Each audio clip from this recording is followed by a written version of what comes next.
Bad blood. After feuding with CM Punk all year, Drew McIntyre thought it would be a great idea to go for a claymore right in front of some steel steps, folding his lower back up like an accordion before doing the job to Lockport Phil.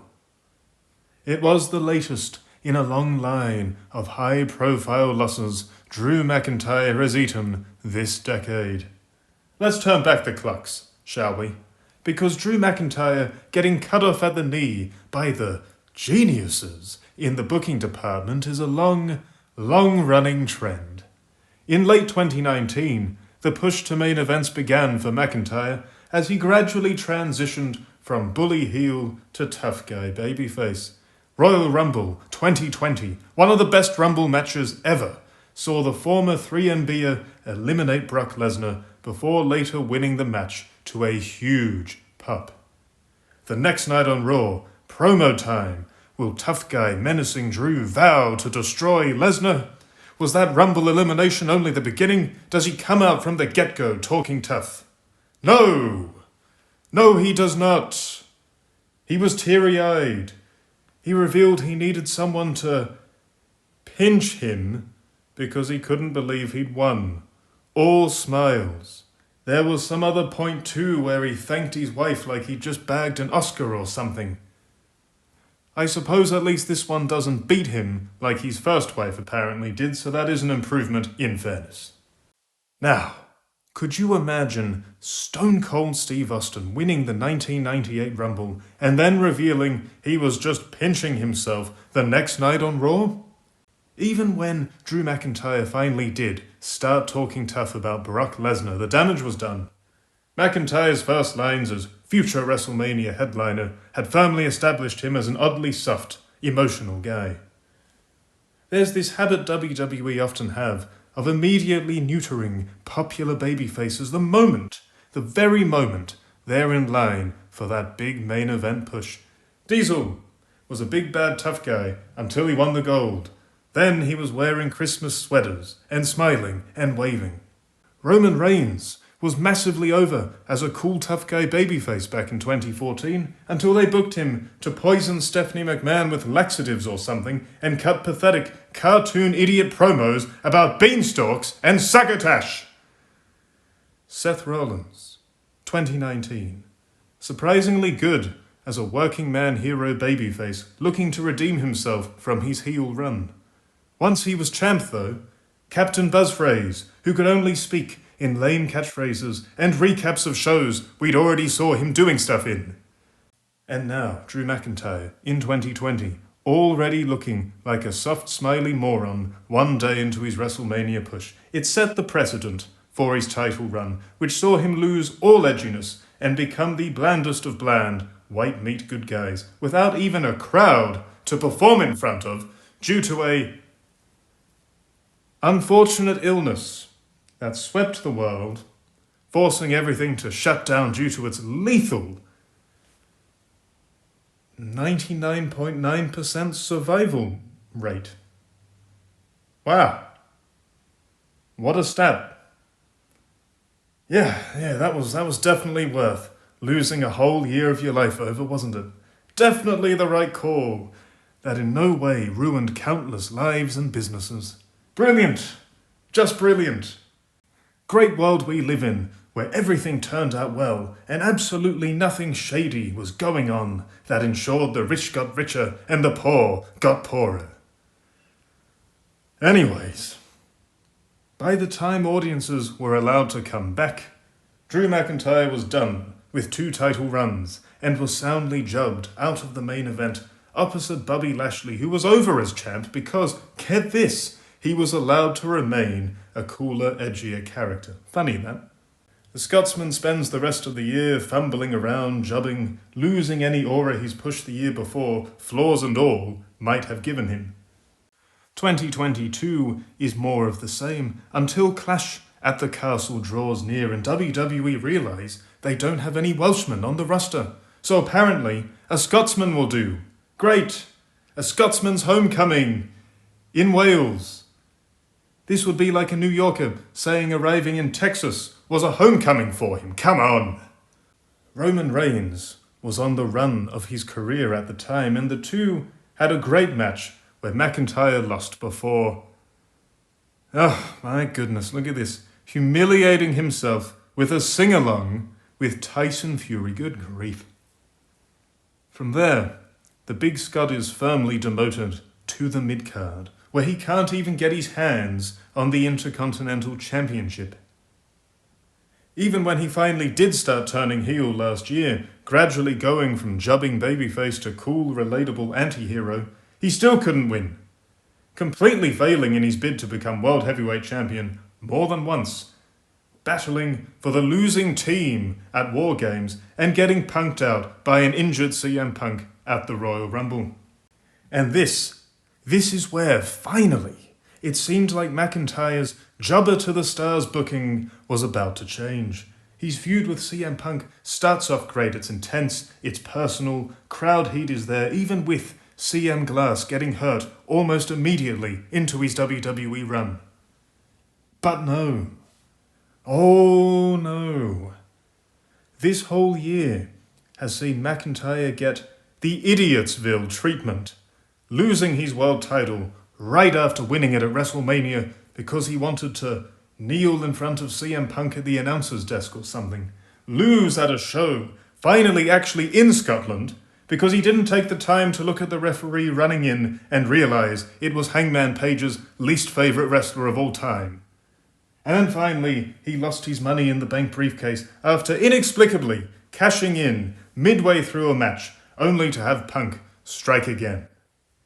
Now, despite being twice CM Punk's size, and the Punkster really just having no credibility ever in the wake of losing to a tomato can and an even worse tomato can in the UFC, Big Drew can't even win clean, with Seth Rollins' zesty reffing leading to the finish instead. A Blood Feud's first match on the second biggest event of the year, or third, maybe Royal Rumble's a bit ahead of it, had Shawn Wayans from Scary Movie thrown in as the referee. Let's go back in time a little. Imagine if Shawn Michaels' epic SummerSlam 2002 return opposite Triple H had just randomly had Rico thrown in as the referee. Do you think the heat of the match would have been the same? Right off the bat, the first match of one of WWE's biggest feuds of the year is made to look silly. Rematch, strap match, big improvement. Punk wins, fine, gets his win back, fair enough, and then stands with his boot on McIntyre's chest. That right there, that image, that pose, that is pure jabronification right there. And finally, we get to Hell in a Cell. A solid match where both men bleed and take hard bumps. The finish sees McIntyre once again live up to the inadvertent idiot aspect of his character the booking team have forced upon him this year, going for a Claymore in front of some steel steps, making a quick pretzel out of himself when CM Glass sidesteps it. And there you have it, another loss. But did this benefit CM Punk? That'd make up for it, wouldn't it? Well, the problem there is right after the bout, CM Punk collapsed and needed an oxygen mask like he was MJF or something. Tell you what, I never remember Ric Flair needing extra oxygen after an epic match back in the day. And even if he did, he wouldn't make a spectacle of himself on screen with it. He'd go and suffer in the back where fans can't see such blatant weakness.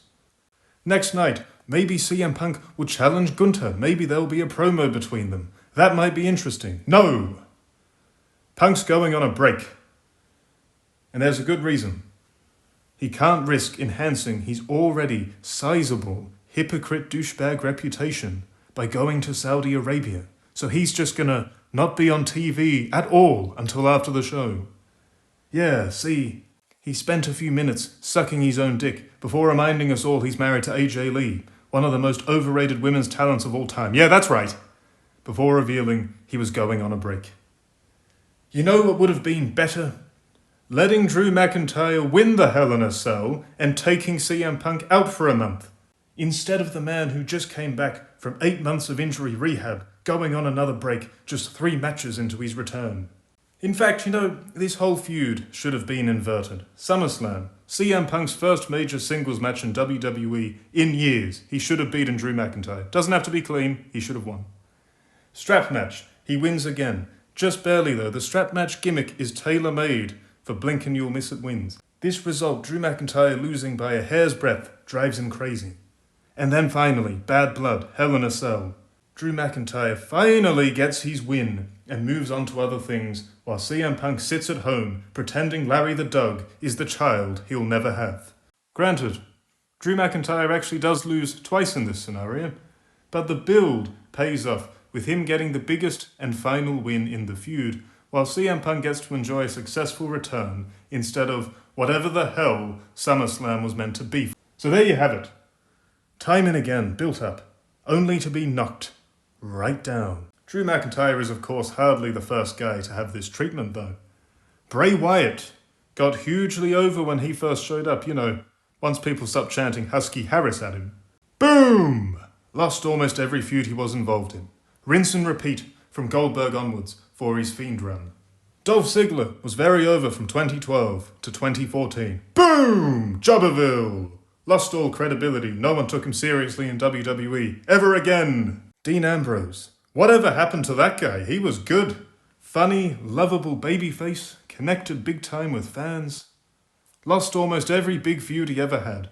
Never made it to the level of either of his other Shield pals, despite being just as popular. And then I don't know. I really don't know what happened with Dean Ambrose. I guess he just quit wrestling or something. We never saw him again.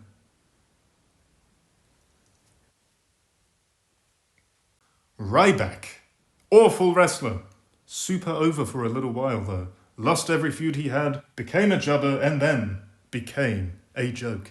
And now, a lot of you will say that CM Punk is a big investment for WWE after all these years and the hype and controversy surrounding him.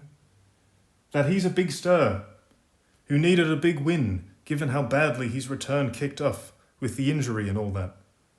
I do largely agree with this. The only problem is CM Punk is not actually a big star. I can almost hear, the frothing at the mouth, as peeps claim I must be an AEW mark. But it's not that. It's that he was never a draw the first time around in WWE, and is largely a cult favourite, whose mainstream popularity right now largely stems from the memes and scandals surrounding his hilariously doomed run in AEW. Few wrestlers have more negatively impacted or influenced the business than CM Punk in the past 15 years or so. His pipe bomb began the obsession with wrestlers wink wink nudge nudge, acknowledging the fakeness of wrestling and the backstage drama for a cheap pup that only the smarks even understand most of the time. Bar Vince Russo and WCW, most folks knew this is never a good call. His whole character in WWE from that point on during his first run was basically complaining about how WWE's run in reality. I don't know if Punk's a big Deadpool fan or something, but breaking the fourth wall's not always a winner. He then absolutely embarrassed all of professional wrestling with his pure spastic showings in the UFC, the second of which he couldn't even tie his damn hair back and spent half the fight playing with his greasy little fringe or bangs or whatever you want to call them. And then his AEW run, let's not even get into that. Total catastrophe. Not entirely his fault, of course, but still. CM Junk sucks. CM sucks, as John Cena, a real star, used to say. Drew McIntyre, though, his whole hater character was awesome, and he would've, could've, should've been nearer the Roman Reigns level of star power had WWE just given him the ball to run with a little more this year.